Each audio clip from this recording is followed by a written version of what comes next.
मित्रों, आज हम आपको बताने वाले हैं टीसीएस ट्रांजैक्शन के बारे में कि टीसीएस ट्रांजैक्शन क्या है और आपको जानना बहुत जरूरी है। अगर पूरी बातें अगर आप नहीं जान पाते हो तो शायद मुझे लगता है आपके अकाउंट से पैसा गायब हो जाएगा, चाहकर भी आप 1% कुछ नहीं कर पाओगे। चलिए बताते हैं। वीडियो को लाइक कर देना, चैनल को सब्सक्राइब के बेल आइकन को ऑन कर देना। मतलब टीसीएस ट्रांजैक्शन आपको पता है जो प्राइवेट बैंकें हैं ये 2023 में इसको लाया गया था। अभी मित्रों इसका फुल फॉर्म मैं आपको बता दूं। फॉर एग्जांपल आपका एक सेविंग अकाउंट है और आपने अपने सेविंग अकाउंट में एक साल के अंदर अगर 20 लाख के ऊपर अगर आप पार कर लिए तो मित्रों आपके ऊपर जो है 5% का लग जाएगा चार्जेस, जो आपके अकाउंट से पैसा टीसीएस ट्रांजैक्शन कट जाएगा।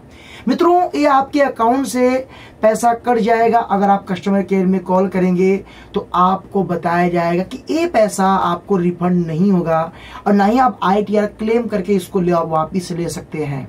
अब मित्रों इससे बचना कैसे है?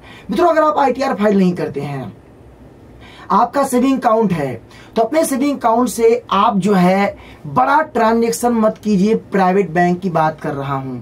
अगर सो आप 7 लाख के ऊपर चले गए या आप 20 लाख के ऊपर चले गए, अगर आप 20 पार कर लिए तो 5% के हिसाब से आपको टीसीएस ट्रांजैक्शन चार्जेस पे करना पड़ेगा। हमारे एक मित्र हैं, उन्होंने 20 लाख के ऊपर चले गए, अपने ट्रांजैक्शन को लेके 25,000 रुपया उनके अकाउंट से कट गया। और आज जब मैंने इस चीज को देखा तो उनके अकाउंट से 11,000 रुपया कुछ करके, इसके बाद 6,000 रुपया कुछ करके, 2,300 कुछ रुपया कुछ करके, ऐसे ऐसे करके 25,000 कुछ रुपए उनके अकाउंट से गायब कर दिया गया। आईसीआईसी बैंक में अकाउंट था, कस्टमर केयर में कॉल किया, कस्टमर केयर वाले ने बताया कि आपका जो ट्रांजैक्शन है 20 लाख के ऊपर अपने पार कर लिया है, 5% आपको ये पे करना पड़ा है। टीसीएस ट्रांजैक्शन जो है रिफंडेबल नहीं है। इसके बाद मित्रों यहाँ पे काफी लोग ऐसे हैं जो बड़े बड़े ट्रांजैक्शन का लेन देन करते हैं। तो आप लोगों को, अगर आप बाहर कंट्री में ट्रांजैक्शन कर रहे हैं, अपने खुद के इंडिया में कर रहे हैं, तो आपको 20 लाख के ऊपर अगर आप जाते हैं प्राइवेट बैंक से आईसीआईसी बैंक हो गया तो आपको ये चार्ज पे करना पड़ेगा।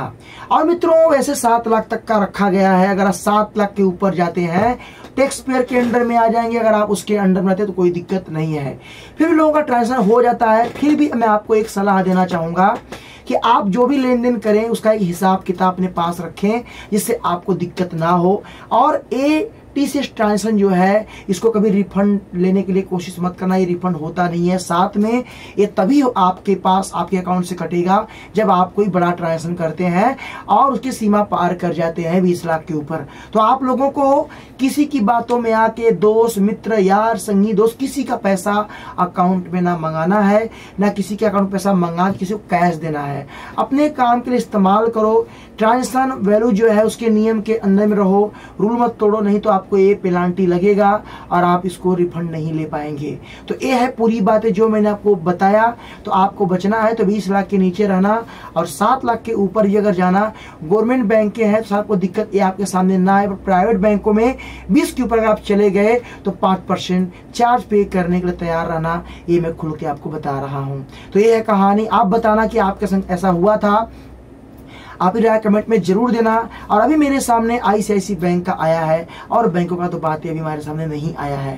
तो अपने कमेंट में जरूर शेयर करो। कैसा लगा लाइक कर देना, चैनल को सब्सक्राइब के बेल आइकन को ऑन कर देना।